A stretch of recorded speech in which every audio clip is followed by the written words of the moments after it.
आज के इस वीडियो में एक और स्मॉल कैप के बारे में बात करने वाले हैं।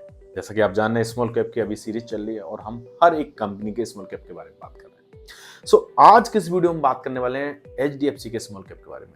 एचडीएफसी का स्मॉल कैप कैसा है, कितने साल हो गए उसको आए हुए, उसका एयूएम कैसा है, उसकी परफॉर्मेंस कैसी है, उसका रिटर्न क्या है, कौन कौन से सेक्टर में पैसा लगता है, आज के इस वीडियो में हम डिटेल में जानने वाले हैं। आपने अभी तक हमारे चैनल को सब्सक्राइब नहीं किया तो सब्सक्राइब कर ले, क्योंकि आपको मालूम है हमारा मिशन है इंडिया को फाइनेंशियल लेवल बनाना। तो आप हमारे इस मिशन में जुड़ के हमारा साथ दे सकते हैं। आइए चलते हैं। नमस्कार दोस्तों, मैं हूं शैलेंद्र और स्वागत है आपका मार्केट मिस्ट्री चैनल में। जैसा कि हम बात कर रहे थे कि एचडीएफसी का स्मॉल कैप कैसा है, इसकी परफॉर्मेंस क्या होने वाली है, आज के इस वीडियो में डिटेल में जानेंगे। हमेशा की तरह हम अपने बोर्ड पर चलते हैं और वहां पर डिटेल में समझेंगे कि स्मॉल कैप के रिटर्न्स क्या रहे हैं और कैसा है लॉन्ग टर्म के लिए। दोस्तों, अब आ गए हम अपने बोर्ड पे और यहाँ पे हम डिटेल में समझने वाले हैं कि एचडीएफसी का स्मॉल कैप कैसा है, उसकी क्या परफॉर्मेंस है, कब चालू हुआ था। आइए बोर्ड पे समझ लेते हैं। जैसा कि हम बात कर रहे थे कि एचडीएफसी का स्मॉल कैप के बारे में, ठीक है। तो सबसे पहले यहाँ पे हम बात करते हैं कि डेट ऑफ इंसेप्शन, यानी ये शुरू कब हुआ था, ये हमारे लिए जानना जरूरी है। इसी से हम अंदाजा लगा पाएंगे परफॉर्मेंस क्या है फंड की। ये 3 अप्रैल 2008 को लॉन्च हुआ था, यानी मार्केट में आया था एनओफ्लो के साथ, और इसको टोटल 16 साल से ज्यादा अभी तक हो चुके हैं, यानी इसको मार्केट में आए हुए 16 साल हो चुके हैं। इसका एयूएम की अगर हम बात करें, असेट अंडर मैनेजमेंट, यानी इस फंड में अब तक कितना पैसा आ गया है, तो इसमें 29,000 यानी 29,175 करोड़ रुपए इस फंड में अभी तक आ चुका है। यानी 16 साल के अंदर इतना पैसा इस फंड में लोगों ने लगा दिया है, चाहे वो एसआईपी के माध्यम से हो, चाहे वो लमसम के माध्यम से हो। अब हम बात करते हैं एनएबी की।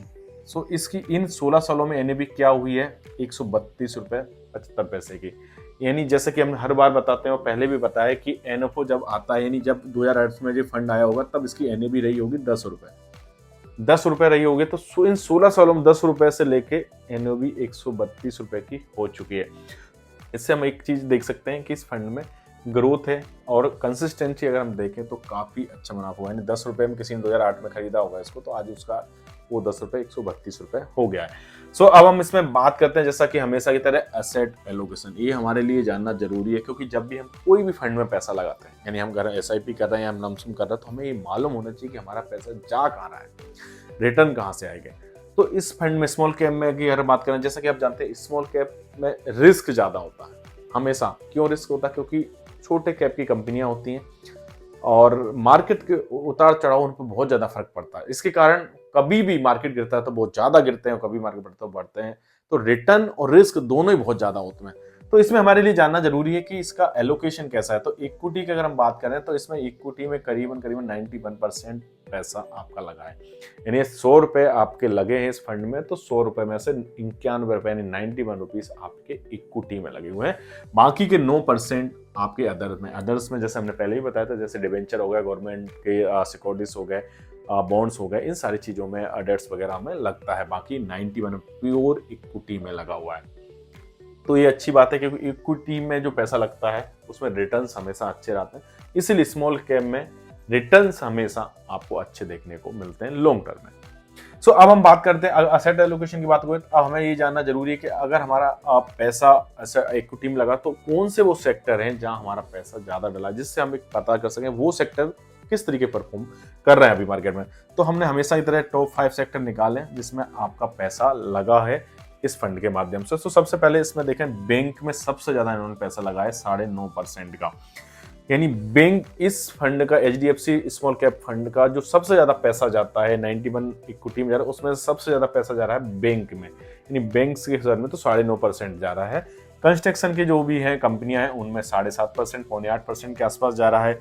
इंडस्ट्रियल प्रोडक्ट है उसमें करीबन 7.8% के आसपास जा रहा है, ठीक है। साथ ही साथ हेल्थ केयर से सर्विसेज के जो कंपनियां हैं उनमें भी 7.5% जा रहा है, और ट्रांसपोर्ट सर्विस है ना, उसमें 7% के आसपास जा रहा है। तो टोटल ये 5 सेक्टर है, अगर इनका हम टोटल निकालते हैं तो ये करीबन 40% प्लस, यानी हमारा 40% से ज्यादा पैसा इन टॉप 5 सेक्टर में जा रहा है। तो कभी इस फंड के बारे में हमें और डिटेल में जानना हो तो हम इन टॉप 5 सेक्टर के बारे में भी पढ़ सकते हैं, देख सकते हैं कि इन सेक्टरों का परफॉर्मेंस मार्केट में क्या है। तो इनको देखने के बाद हमें समझ आएगा हमारा फंड का पैसा सही जगह लगा है, ठीक है। अब हमेशा की तरह रिटर्न्स की बात करें, जिसका आपको इंतजार रहता है कि रिटर्न्स कैसे हैं, वो जान लेंगे तो हम हो सकता है आगे इसमें और निवेश कर सकें और पैसा लगा सकें। सो आइए रिटर्न की अगर हम बात करें तो रिटर्न हमने यहाँ पे 1 साल, 3 साल, 5 साल और 10 साल, 15 साल की निकाले। इस बार हमने 15 साल तक इसलिए दिए क्योंकि आपको मालूम है इस फंड को 16 साल से ज्यादा हो चुके हैं, तो हमारे पास 15 साल तक का भी डेटा है बताने के लिए। तो अगर हम एसआईपी की बात करें तो एसआईपी में पहली साल में 26-26.5% के रिटर्न दिए एचडीएफसी स्मॉल कैप ने।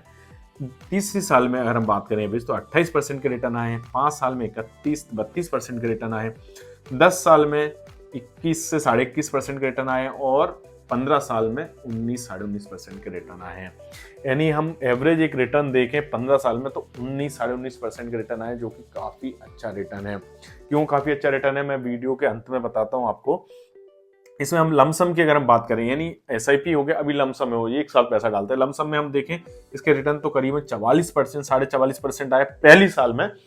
और अगर हम 30 साल की बात करें तो 3 साल का एवरेज रिटर्न जो देखें वो 27%, 27.5% गया है।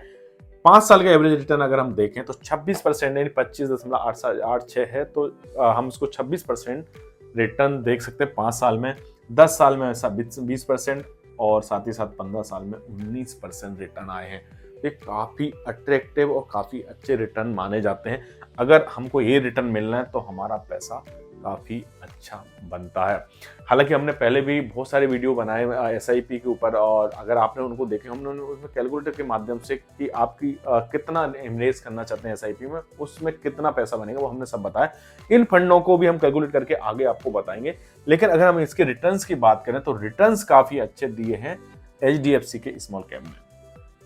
अब इस फंड की सबसे अच्छी ब्यूटी है जो मैं आपको बता देता हूं, इसमें एसआईपी में हम 100 रुपए से निवेश कर सकते हैं, हर महीने आप 100 रुपए बचा सकते हैं, तो इस फंड में आप एसआईपी के माध्यम से कर सकते हैं। अगर हमें लमसम करना हो तो लमसम करना है तो भी हम 100 रुपए, ये बहुत अच्छी बात है कि लमसम में भी 100 रुपए हम डाल सकते हैं। बहुत सारे फंड होते हैं, जैसे हमने पुराने फंडों में बात करी तो किसी में 5,000, किसी में 3,000 ऐसे निवेश लगता है, लेकिन इस फंड में हम लमसम में भी 100 रुपए से निवेश कर सकते हैं। यानी आपके पास हर महीने 100 रुपए भी नहीं है, 2 महीने 3 महीने में 100 रुपए आते हैं, तब भी आप इस फंड में डाल सकते हो। छोटा छोटा पैसा, बड़ा पैसा कब बनेगा आपको पता भी नहीं चलेगा, लेकिन आप उसमें डालते रहेंगे थोड़ा थोड़ा सा पैसा। सो ओवरऑल अगर हम इस फंड के परफॉर्मेंस की अगर हम बात करें तो 2008 में जब ये फंड लॉन्च हुआ उसके बाद से ये फंड की ग्रोथ काफी अच्छी रही। 132 रुपए का एनएवी पहुंच गया, जो 2008 में 10 रुपए का था वो आज 132 रुपए का हो गया। इक्विटी में काफी अच्छी एलोकेशन इन्होंने रखी है, साथ ही साथ टॉप 5 सेक्टर में भी काफी अच्छा एलोकेशन इन्होंने रखी है, और टॉप 5 सेक्टर भी काफी अच्छे, जैसे आज के समय बैंक वगैरह का, एक हेल्थ केयर, ये सारी चीजें बहुत अच्छे परफॉर्म कर रही हैं हम जैसा देख रहे हैं। और रिटर्न्स की अगर हम बात करें तो बहुत ही लाजवाब रिटर्न है। आप पहले 5 साल के रिटर्न देखें तो बहुत काफी अच्छे और अट्रैक्टिव रिटर्न है, हमें काफी अच्छे रिटर्न देखने को मिला है। और बाकी 10 और 15 साल में देखें तो बहुत अच्छे रिटर्न है। जैसा कि आपने वॉरेन बफेट जी का नाम सुना होगा, वो भी बोलते हैं कि अगर आप 20% का भी रिटर्न निकाल रहे हैं अगर 1 साल का, तो वो भी बहुत ज्यादा अच्छे रिटर्न है। सो अगर आप इस फंड में निवेश करना चाहते हैं, इस फंड में पैसा लगाना चाहते हैं, तो ये काफ़ी अच्छा फंड है लॉन्ग टर्म के हिसाब से भी। और अगर आपको रखना है तो मिनिमम स्मॉल कैप है तो हमेशा 7 साल या 10 साल का रखिएगा, 5 साल से ऊपर रखिएगा तो आपको रिटर्न अच्छे देखने को मिलेंगे। क्योंकि मार्केट के उतार चढ़ाव के कारण शॉर्ट टर्म में रिटर्न्स कम ज़्यादा हो सकते हैं, लेकिन अगर आप लॉन्ग टर्म आप विजन रखेंगे 5 साल, 7 साल, 10 साल, 15 साल, तो आपको रिटर्न यहाँ पे काफ़ी अच्छे देखने को मिलेंगे। सो उम्मीद करता हूँ आज का ये एचडीएफसी स्मॉल कैप फंड आपको पसंद आया होगा, अच्छा लगा होगा। अच्छा लगा तो अपने दोस्तों परिजनों में शेयर करें, और लोगों को जरूर शेयर करें जो जानना चाहते हैं एचडीएफसी के स्मॉल कैप में निवेश करना चाहते हैं, लेकिन उन्हें मालूम नहीं है रिटर्न कितने दे रहा है, कब चालू आता है, किस तरीके का एलोकेशन है। तो उन लोगों को भेजिए वीडियो, और आपके कोई भी कमेंट है, आपका कोई भी सवाल है, या आप अगला वीडियो किस फंड पे चाहते हैं वो हमें कमेंट करके नीचे लिख के बताएं, आगे हम उस पर वीडियो आपको बना के देंगे। इन्वेस्टमेंट और फाइनेंस की जानकारी के लिए हमारे चैनल को सब्सक्राइब करें। मिलते हैं नेक्स्ट वीडियो में, तब तक के लिए नमस्कार, जय हिंद।